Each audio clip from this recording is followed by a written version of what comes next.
it is time to insert disc 2. So, nothing too special about the cutscene, no selections or anything. When it fades black, get ready for disc 2. Oh, let's talk about disc swapping, actually. This is a comprehensive tutorial, after all.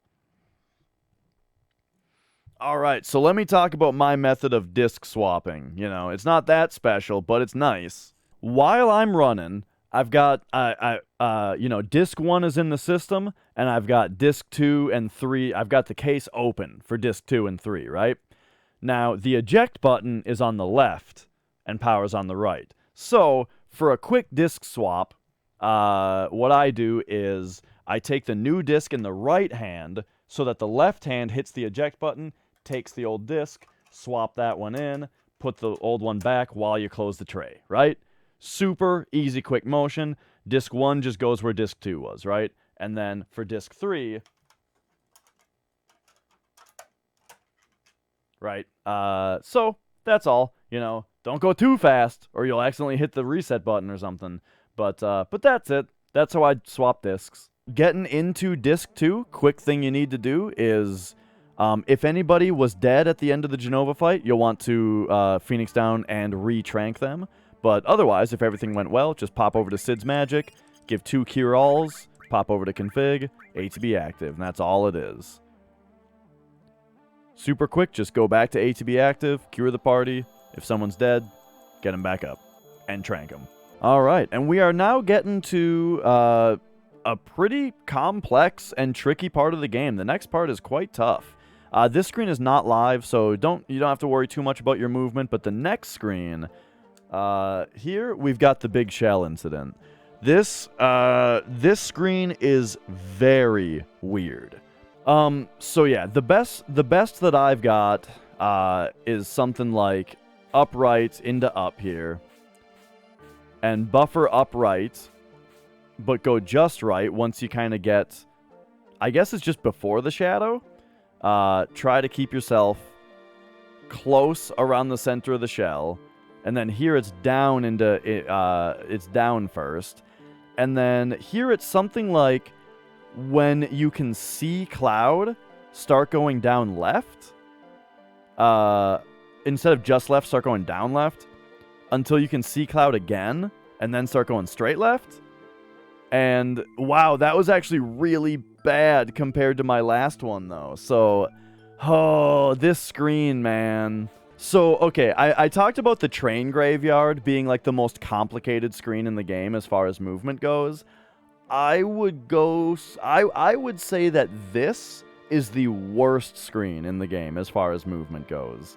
Like, it's very difficult to get through optimally. And I have never been able to actually get a grasp on what makes it optimal. I mean, I do my best to spin around the center of the core of the big shell here, and I try to get into this trigger as soon as I can. And then I think the movement here is left until you can see cloud, down left until you can see cloud, and then just left. And that was pretty good, 196.32. Like, that was pretty good, but I can't do it consistently. So I guess that's all I got for that screen. It's a doozy. But alright, moving on. So, on this screen, we got to do some climbing, and there are a few different items that we need to pick up. But they are kind of right in the way. And there's tricks to get a couple of them. So first, I would go straight left until going up left would ram you into this thing, and then go around the corner. You know, switch to just up to get in here. Once you're going up left and you're around the corner, and then every one of these that asks if you want to go right or left, right is the option on top. So first, it's the second option to go left, and then we once again want the second option to go left, because we can actually grab the bolt armlet here from the bottom. So it's a little bit easier to jump down right here, just face left, grab the bolt armlet, And then whenever you get to one of these, up is always the top option. So we can just say up here and buffer down so that it immediately asks us about right or left again. Go right, and then just hold right over here. Wait, we go down. Oh no, down is a hundo thing. Straight right here, and then up for this one. This one, you actually don't even have to face the chest. If you grab, if you go right, you can just press A right away and get this Mega Elixir. And then go over to the left. And then left. And go straight up. And that's this whole room. So now here, on this room, you can go right. And then once you get past this like rock right here, you can switch to just holding up all the way until the end of the room. So that's something like go right, and then usually I switch to upright around here, and then yeah, once you're past the rock, it's just up all the way to the end of the room. All right. So on this route, this is the most difficult place to take steps, I think. This is another one of those spots where we are in a high danger area right now, and we're about to go to a lower danger area. Which, you know what that means? That means the further behind you are, the more steps you have to take. First of all, I kind of came up with this diagram of how many steps you have to take, which it looks like right now we're kind of on the border of 10.5 to 11. So I think I would take 11. But there's something there's another thing that you can do here, which is when you get into a battle, you know that your fractions are 0, and the first time that danger increments is, 8 frames away. And on frames where your fractions aren't rolling over, it doesn't matter if you're walking or running. It only matters on frames where where the fractions roll over. So since you know you're at 0 right now, and you want to catch up on steps just a little bit, instead of doing 11 from here, what you can do is run forward like 4 or 5 frames, and then walk a half step less. So you can do like 1, 2, 3, 4, 5, something like that, and then go, instead of 11, do 1, 2, 3, 4, 5, 6, 7, 8, 9, 10 and a half. And that is a way to catch up on steps just a little bit. So we are now out of that area, and the next place we're going to is the Gaia's Cliff. So right now it's Icicle Inn. So we just got to go down left, and then up left, and up right around the mountain, just around the bottom of this mountain range here. So coming out of the cave, you can go down left all the way until you get to about the tip of this mountain over here. This is another spot where you really need to beware of pincers. Yeah. A Molotov and then maybe a grenade takes out one of these wolves if you get pincered. All right, real quick also, let's swap over to the world map version of our RAM values here. So yeah, it was down left and then just left across the bottom tip of this mountain all the way until you get to the bottom. Oh, this part. Once we get to the bottom of the mountain here, we can start going up left.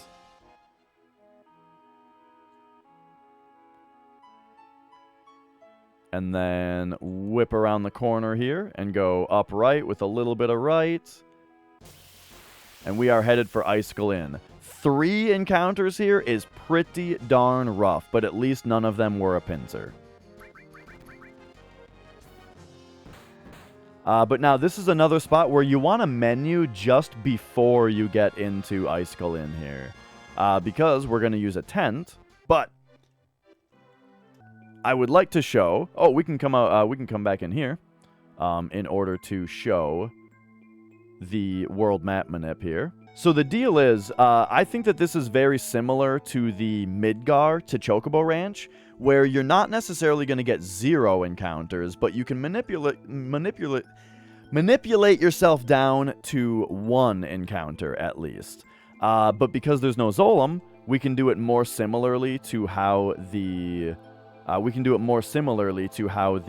Rocket Town Manip is done, where it's either a hold or a delay, and then there's a certain number of menus. And because you're always holding left, it's very easy to pull this off.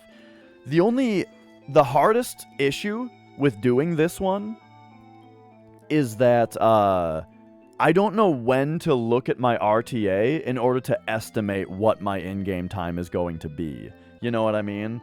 Like, should it be when you escape from the battle, but then you have to do steps, you know?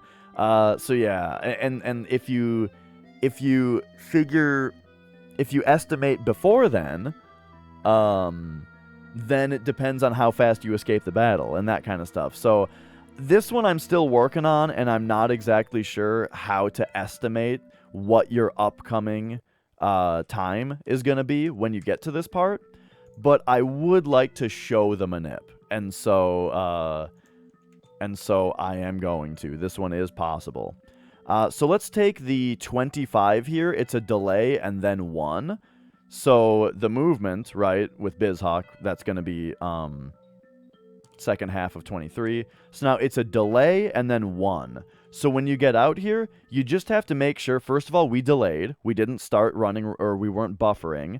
If you were buffering like it's a hold, you can just go down left. If you did a delay, I would recommend very deliberately pressing left before adding down, so that you make sure that you didn't do an accidental down only input. But there we go, left and then down, and then we have to do 1 menu, which that 1 menu could actually be the menu coming up if we wanted it to be. Since we're manipulating only a single encounter. And then also, real quick, I'm going to swap this back to the world map so you can see, particularly fractions are the interesting thing here. And then, so with the manip, we expect to get the battle about here.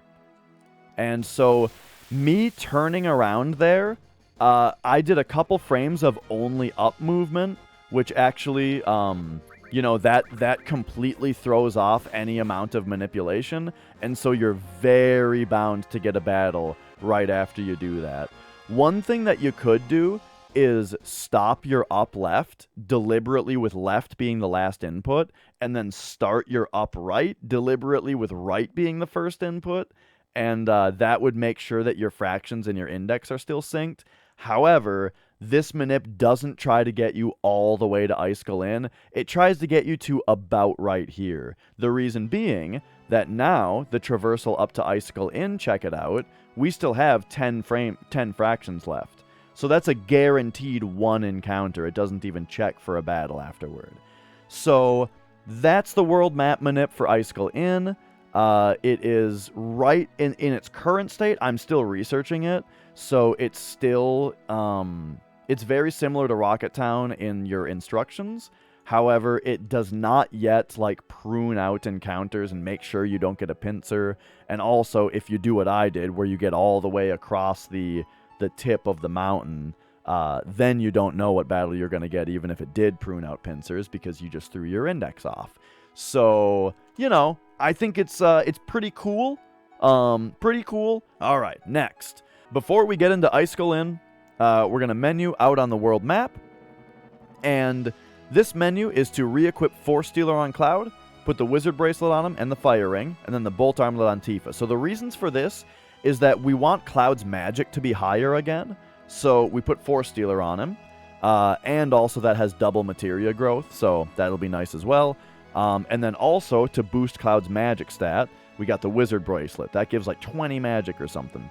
And then the Fire Ring is because there is an enemy coming up in the next area that does Magic Breath, which is a fire and lightning and some other element attack.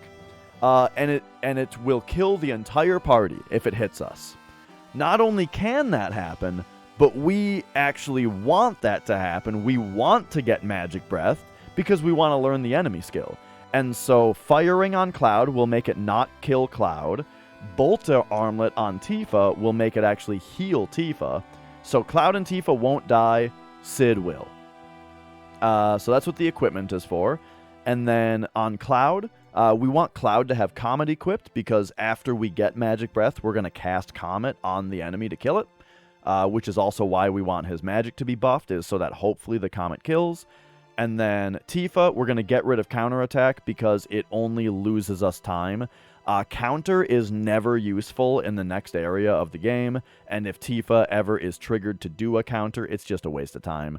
And then we're going to tent, which is why we're on the world map. So, that menu here, right outside Icicle Inn, is Equip, and then if you've been, like, following along exactly with menus, this is real nice. It's just a boom boom boom boom boom boom on Cloud. It's all three just boom booms to get Force Stealer Wizard Bracelet firing. R1 over to Tifa, give her the Bolt Armlet. Square over to Magic, and go 2 right to unequip her counter. L1 back over to Cloud, down 1 to Bahamut, and it's 1 down to get to Comet instead of Bahamut. And then use a tent and you're done. And into Icicle Inn. In Icicle Inn, just buffer upright and run. And upright and run will send you into the inn here, at which point you just buffer up. Grab the map, it's the second option. Grab the hero drink and the vaccine, and go back down. From here, just buffer up and left to get behind this building, and up here.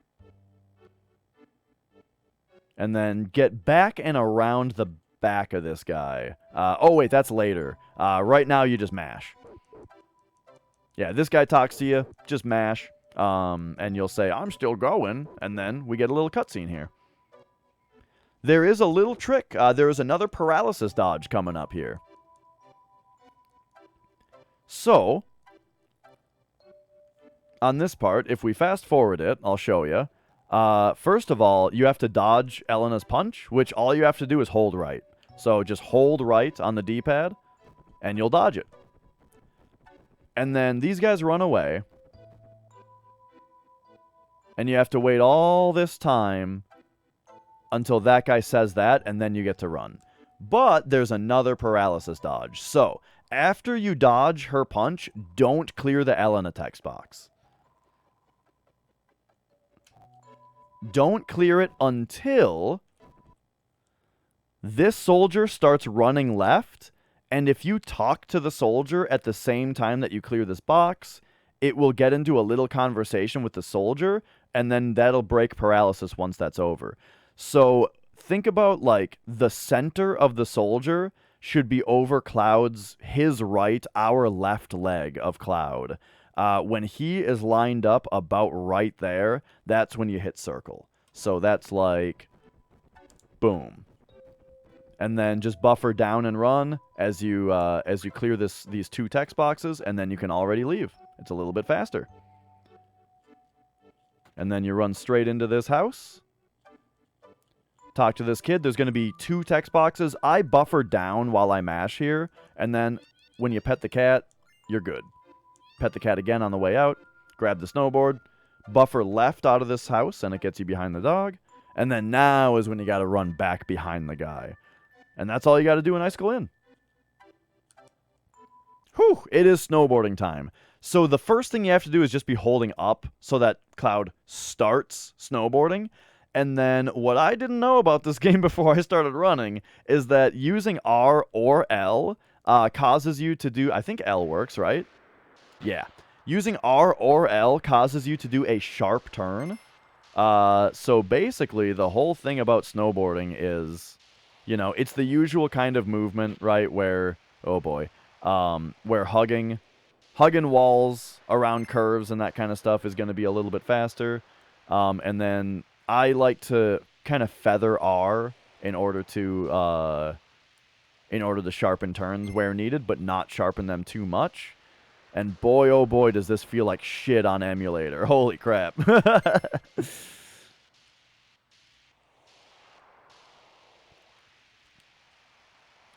But there's a couple tricks for a couple parts. This part is pretty straightforward.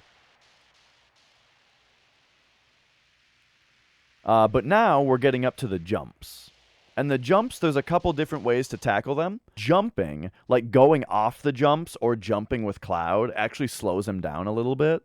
I usually don't bother with the left ones.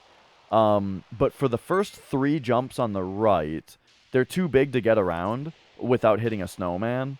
So I just jump over them because that's slightly less slow than riding off of them. And then now the jumps shorten on the right side, and so we can actually navigate around them and kind of slalom between the snowmen and the jumps, and that makes us slow down a little bit less, you know, just by kind of doing that. And then you come up to the trees. Everyone's kind of got their own way to do trees. What I do is, you see this first grouping of trees to the left here?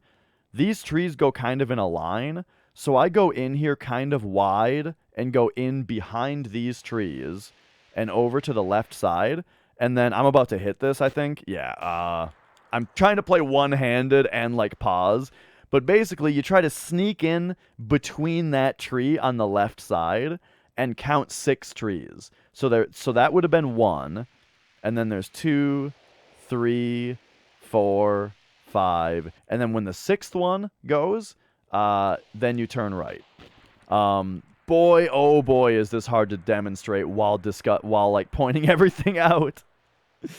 But then you go around here. You know, next part is pretty self-explanatory. One important thing, though, is there is a junction coming up, and you want to go right first. You have to go right, and then you have to go left. So first it's to the right, and that gets us to the boulder section. So the boulders, you're coming around a bend, but make sure to get into this part straight ahead. And the reason is that there is... Oh, my God, I'm going to hit him.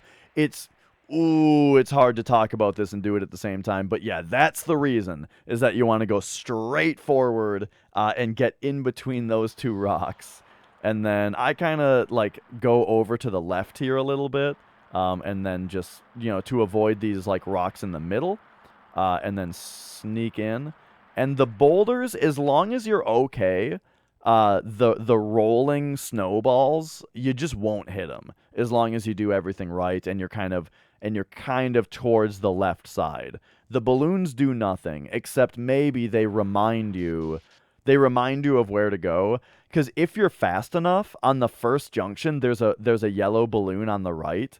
Only if you're fast enough, though, and you're supposed to go right. And then on this junction, there's a yellow balloon on the left. Only if you're fast enough.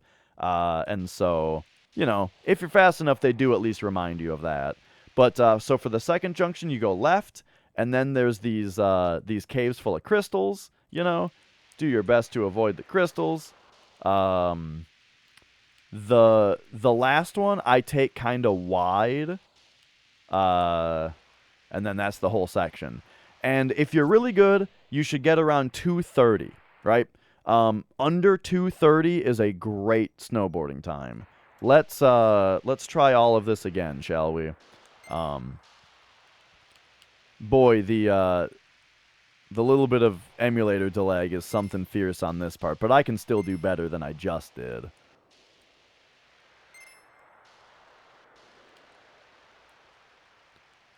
So this part, self-explanatory.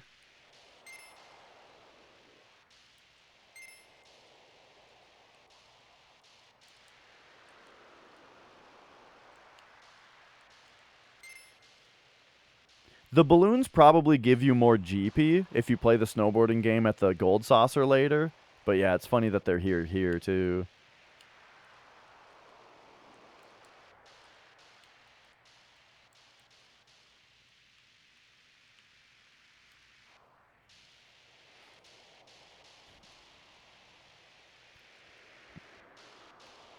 All right. This part you're just going real fast and getting prepared for the jumps. 1, 2, 3.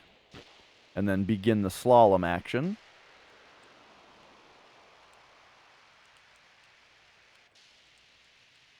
There we go. Hug this a little bit, but then come in wide for these trees here. 1, 2, 3, 4, 5, 6.